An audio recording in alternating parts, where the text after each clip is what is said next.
पूरा अजमेर होल्ड कर रखा है, जयपुर, जोधपुर, और आपका यहाँ आ जाओ तो आगरा। ये बिल्कुल ऐसा इनका कब्जा है वहाँ। ये कोठा मालकिन है सारी। ये मत सोचो कि ये कोई सुंदरता का बाजार है, ये केवल देह का बाजार है। किस सभ्य समाज की हम बात करते हैं? कहीं नहीं है। वहां जाके देखो ना समाज क्या है, उनके बीच में जाके देखो क्या समाज है। बिहार से बहुत लड़कियां काम के नाम पे जिन्हें ला रहे हैं, वो दिल्ली जॉब प्लेसमेंट एजेंसीज में आती है, सो कॉल्ड एजेंसीज। अच्छा। हाँ, और उसके बाद उन लड़कियों को जब यहाँ भेजा जाता है, यहाँ घरों में भी उनको भेजा, उनके साथ घरों में भी बहुत जाती हैं, केवल यही नहीं, मैंने बहुत लड़कियां निकाली हैं। इतना हालात खराब हैं उन लड़कियों के। छत्तीसगढ़ की लड़कियां, झारखंड की लड़कियां इस हालत में कि जो मतलब मैं क्या बताऊं। अच्छा, सबसे बड़ी बात क्या है कि झारखंड और बिहार, छत्तीसगढ़ की लड़कियां कम इसलिए आती रही, आती तो हैं, वो काम के नाम पे लाके उनको इधर उधर रखा जाता है, उनका रेट कम है। अच्छा, उनका यहाँ रेट कम है, इसलिए थोड़ी सांवली है, डिमांड भी कम है उनकी। नेपाली लड़कियों की ज्यादा डिमांड है, और दूसरा वो 30 साल तक भी यंग लगती है। नेपाली इसका कम फेस पे वो होता है, और गोरी चिट्टी हैं, अच्छी लग रही हैं, तो वो कस्टमर को चाहिए। दूसरा कम उम्र की लड़की चाहिए, तो कम उम्र की, चाहे वो झारखंड की हो, बिहार की हो, कैसी भी हो, वो आप ला सकते हैं, वो आ रही है। मगर मुझे सबसे बड़ी बात इसमें जो खराब लगती है, राजस्थान का नहीं है क्या? नहीं, राजस्थान की तो वो खुद ही है, राजस्थान के बेड़िया ही है वो, उन्हीं की तो पूरा ग्वालियर जहाँ यहाँ होल्ड कर रखा है, पूरा अजमेर होल्ड कर रखा है, जयपुर, जोधपुर, और आपका यहाँ आ जाओ तो आगरा। ये बिल्कुल ऐसा इनका कब्जा है वहाँ। ये कोठा मालकिन है सारी। अच्छा। हाँ, पहले मात्र सत्तात्मक परिवार थे, नानी वही काम कर रही है, माँ कर रही है और बेटी कर रही है, लेकिन जबरदस्ती नहीं थी। अगर बेटी चाहे कोई तो ना करे, शादी कर ले अपने समाज में।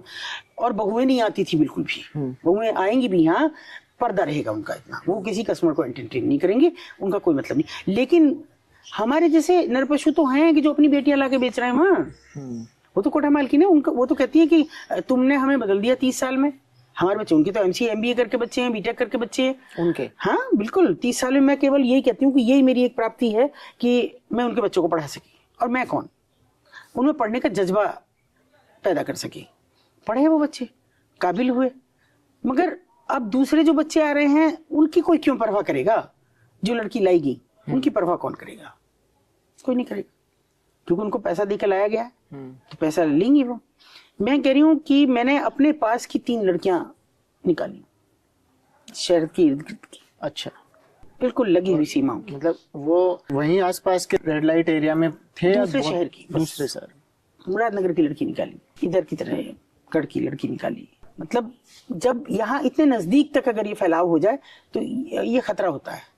फिर मैंने और तेजी से सब शुरू किया, फिर तो और आत्मा जागी, और आत्मा। फिर मैंने और ज्यादा, मैंने कहा ये नहीं, अगर इन्होंने यहाँ फैला दिया, ये दूर जाना ही छोड़ देंगे।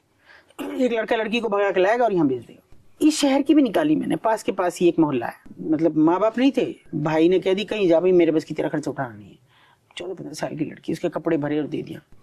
बाहर एक रिक्शा वाले से उसने कहा, भैया मुझे स्टेशन छोड़ दो, मैं अपनी मामा के चली जाऊँ। क्यों, कहाँ जाना है? मेरे भैया ने मुझे निकाल दिया। बेवकूफ लड़की ने ये भी बता दिया। वो लाके कबाड़ी बाजार छोड़ दिया। लेकिन जैसे ही छोड़ा उसने तो मुहाने पे छोड़ दिया। मुहाने पे छोड़ने के बाद में लड़की ढूंढ रही थी ऐसे, तो हमारे भी स्टेक होल्डर्स हैं, तो तुरंत वहीं पे एक थे सज्जन, उन्होंने मुझे फोन करा, लड़की को बिठाया, बेटा कहाँ जाना है? बोले यहाँ पे बताया कि उनके घर चली, किसी के भी घर चली जाना, और रिक्शे वाले भैया कह गए वो तुम अच्छे से रखेंगे, काम भी देंगी। मुझे काम चाहिए, मेरा कोई नहीं है। तो उसने बिठाया अपने पास और मुझे फोन करा, दीदी बहुत जल्दी आ जाओ, जितनी जल्दी आ सकती हो, क्योंकि मैं भी ज्यादा देर नहीं बिठा सकता। छोटी सी उनकी दुकान थी घड़ी की, क्योंकि मेरे दिख रही है ये बाहर से, तो आप आ जाओ। खैर हम गए, पूछा हमने, जब उसने बताया शॉक्ड था मेरे लिए। मैंने कसम से उसके भाई पे जो मैं कर सकती थी वो सब किया, थप्पड़ लात घूसे सब बजाए जाके वहां। और मैंने कहा तू निकल इस घर से, जिसके माँ बाप ने बनाया, निकल अपनी बीवी को लेके जहाँ जाता हूँ वहां जा, यहाँ ये रहेगी। उसकी हमने शादी भी कराई उनके घर में। ऐसी बहुत लड़कियों की शादी कराई हमने छिपा के कि ये माँ की नहीं थी, तो बच गई वो। और भी एक लड़की थी ऐसी आ गई प्रेम में, 20 रुपए दे दिए उसने, ये रिक्शा में बैठ जाइयो और कबाड़ी बाजार उतर जा, 20 रुपए ले। उसने बाजार रिक्शा वाले ने पैसे भी नहीं लिए। नहीं, प्रेम में थोड़ा सा कैसे, मतलब उससे अफेयर था, तो घर वाले के माँ बाप तो थे नहीं, बुआ फूफा थे कि ये मेरी शादी तेरे से नहीं करेंगे, क्योंकि वहां जा करेंगे, मेरी मौसी रहती है। तो वहाँ चली जाना कि मुझे घर कैसे मिलेगा, कि कबाड़ी बाजार के लिए रिक्शा में करवा रहा हूँ तुझे, और तू किसी पे भी चल जाइयो, मेरी मौसी अपने आप आके ले जाएगी तुझे। अच्छा। हाँ, वो चली गई। और जब मैंने उसे रेस्क्यू किया, जब मुझे खबर आई, तुरंत ही आ गई थी, मीडिया को लेके गई, तो मुट्ठी में बिछे हुए 20 का नोट था एक, जो उसने दिया था। मैंने कहा ये कहाँ से? बोली ये लिया नहीं रिक्शे वाले ने, ये कह दिया कि भैया जानने वाले हैं, यानी रिक्शे वाले का भी तय हो गया था अच्छा इसको मिलने।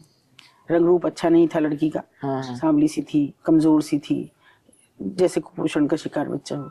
तो मात्र 30,000 रुपए में उसका हुआ जो भी हुआ, बंद कर देता।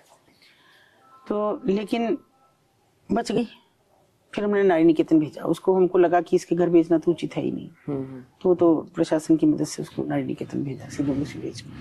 नारी निकेतन में किस टाइप के लोग रहते हैं? दोनों तरफ का अलग अलग है। एक तो वो जो घर से भागी हुई लड़कियां हैं, खोई हुई लड़कियां हैं, प्रेमी के साथ भाग गई वो कुछ समय के, अब तो उनके लिए अलग भी बना दिया आशा ज्योति केंद्र, वो 3-4 दिन वहां रह सकती हैं, उसके बाद में अगर कोई नहीं आ रहा लेना तो नारी निकेतन जाएंगी। और इनका बिल्कुल एक अलग सिस्टम बना रखा है कि जो देह व्यापार से छुड़ाई हुई लड़कियां हों वो इस तरफ रखी जाएंगी। तो कोशिश होती है उनको कुछ सिखाया जाए, काम वाम NGO ही सिखाते हैं, जाके प्रेरित भी करते हैं, तो कि जाओ थोड़ा सा करो। जब आप रेस्क्यू करने के बाद में उस लड़की से मिलते हो या उस महिला से मिलते हो, तो उसकी जो मनोस्थिति जानने का कभी प्रयास नहीं किया? नहीं बराबर। अरे मैं क्या मतलब क्या रहती है मनोस्थिति बाद में? हाँ नहीं, बाद में तो वो बिल्कुल अच्छे से, बाद में तो अच्छे से रहती है, लेकिन हाँ। उस दौरान उसके दिमाग में क्या चल रहा था, तो कैसे? उस दौरान हम इतनी काउंसलिंग करते हैं, 3-4 दिन तो लड़की हमारी उसमें रहती है, क्योंकि हमें थाने ही जाना पड़ता है, तो हम काउंसलिंग भी करते हैं, हमारे काउंसलर भी जाती हैं कि बराबर। तो बताती है ऐसे ले आए, फिर ये करा, सारी बातें उन्हीं के जरिए तो पता लगती है हमें कि ये चीजें होती हैं वहाँ। इस तरह की भी जो पहलवान टाइप उनके गुंडे हैं वो से करेंगे छोटी सी लड़की के साथ में, मतलब और भी बहुत सारा है कि बोले, मतलब मैं बता नहीं सकती कि आपको कि कैसी कैसी लड़कियां वहां आ जाती हैं। ये मत सोचो कि ये कोई सुंदरता का बाजार है, ये केवल देह का बाजार है। वहाँ किसी को चेहरा नहीं देखना किसी का। अच्छा, उनको केवल सेक्स से मतलब और किसी दूसरी चीज से मतलब नहीं है। मैंने अभी जो लास्ट रेस्क्यू किया, वो लड़की बहुत देर नहीं निकला कोई कमरे में से, तो फिर मेरे साथ जो सिपाही था एक, क्योंकि वो एक थोड़ा विश्वास के लोग थे, तो मैंने कहा जरा मार इसमें दरवाजे में, लेकिन इस बीच उसने खोल दिया। एक लंबा चौड़ा सा आदमी निकला और मैंने कहा लड़की कहाँ है, जरा लड़की देख। उसने कहा मैं मैडम अंदर कैसे जाऊँ? मैंने कहा मैं भी नहीं जाऊंगी, लड़की आ जाएगी बाहर। बुलाओ। थोड़ी देर में लड़की आई, मुझे खटखट की आवाज आई, लड़की बैसाखी से चल रही थी। बैसाखी से? ये पूरे पैर में वो जो होता है ना लोहे का शिकंजा जैसे, वो उसके था और उससे चल रही थी वो सिपाही को इतना गुस्सा, उन्होंने कहा कहाँ का है? उसने बताया कि मैं यहाँ का हूँ। जाट है? हाँ। उसने इतने चांटे मारी उसके, खींच के, साले शर्म नहीं आ रही? तेरी बेटी के बराबर की, पोती के बराबर की, और क्या हालत है इस लड़की की। यानी वहाँ सुंदरता, शरीर, किसी चीज की मतलब, उन्हें सेक्स से मतलब और कुछ नहीं, कोई मतलब नहीं किसी से। उस लड़की पे क्या बीत रही है, उस लड़की के साथ क्या हो रहा है, कोई किसी से मतलब नहीं। ऐसी मैं मतलब क्या आपसे बताऊं। हम यहाँ बैठ के भी ये सोचेंगे साफ है कि नहीं, कुछ खाएं या नहीं खाएं, है ना। ऐसे छोटा सा चबूतरा बना रहता है सबके पास, वहीं बर्तन मजते हैं, मतलब वही जगह है जो कुछ भी है। लड़की खाना खा रही है, खाना क्या, वो दाल चावल खा रही है, प्लेट में लिए स्टूल पे ऐसे बैठे हुए किसी तरह। और मैंने देखा उसके चारों तरफ इतनी गंदगी थी, लोगों ने वहीं थूक रखा था, पान भी, गंदगी भी थूक रखा था, बलगम भी थूक रखा था, और इसके अलावा वहाँ कंडोम्स पड़े थे यूज्ड, और वो उनके बीच में ऐसे खा रही थी। इतनी गंदगी होती है? ऐसे हुआ मुझे कि जैसे मुझे उल्टी हो जाएगी। मैंने उसको कहा उठो, यहाँ कैसे खा रहे? और कहीं मना कर दें आंटी, वहाँ नहीं खाना। अच्छा, क्यों? गंदा हो जाएगा, इधर ही खाओ। मतलब जितनी मासूमियत से उसने कहा लड़की ने, मुझे ऐसा लगा कि क्यों जिंदा है हम, किस सभ्य समाज की हम बात करते हैं, कहीं नहीं है। वहां जाके देखो ना समाज क्या है, उनके बीच में जाके देखो क्या समाज है। जब उनको खड़ा होना पड़े, जब उनको आधे नंगे कपड़े पहन के और इतना दिखा के खिड़की पे झुकना है, मुंह नहीं दिखाना, खिड़की पे झुकाना, आधा शरीर झुकाना, क्योंकि वो इससे आएंगे, इससे नहीं आएंगे, ये आप समझिए।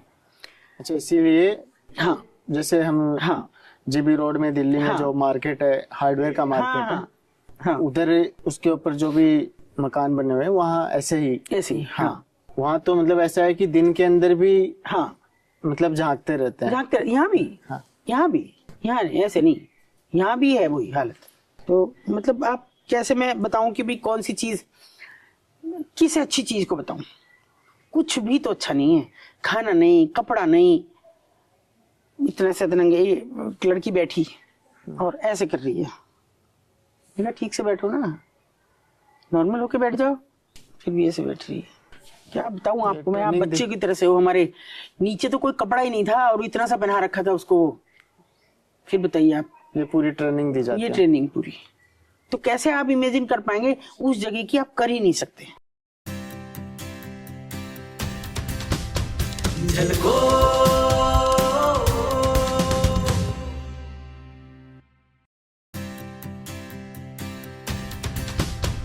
झलको